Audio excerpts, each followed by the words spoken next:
মেছলো গাঁৱত আমাৰ খোৱাং শিক্ষা খণ্ডৰ মেছলো গাঁৱত মনোজ সোণোৱাল ডাঙৰীয়াৰ বাৰীত আহিছোঁ।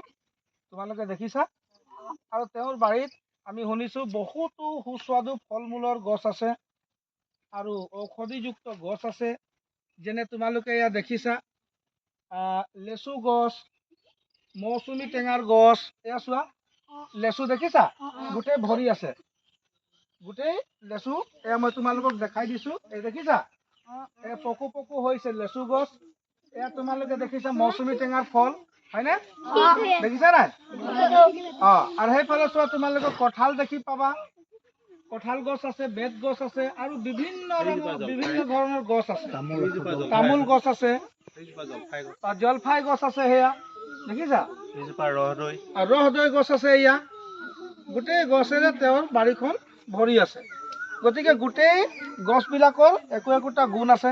কোনোবা এটা ফল মূলৰ গছ আমাক ভিটামিন দিয়ে, হয়নে? কিছুমান ঔষধিযুক্ত গছ। গতিকে গোটেই কথাখিনি আমি তেওঁৰ পৰা বহুত কথা জানিব লগা আছে। আমি পিছে পৰে জানিম। আৰু লগতে আমাৰ প্ৰধান শিক্ষক মহোদয় আছে, আমাৰ মাণিক কলিতা ছাৰ, তেখেতেও গছ লতাৰ বিষয়ে বহু কথা জানে। গতিকে তেখেতেও তোমালোকক দুষাৰমান এই বিষয়ে ক'ব। ছাৰ।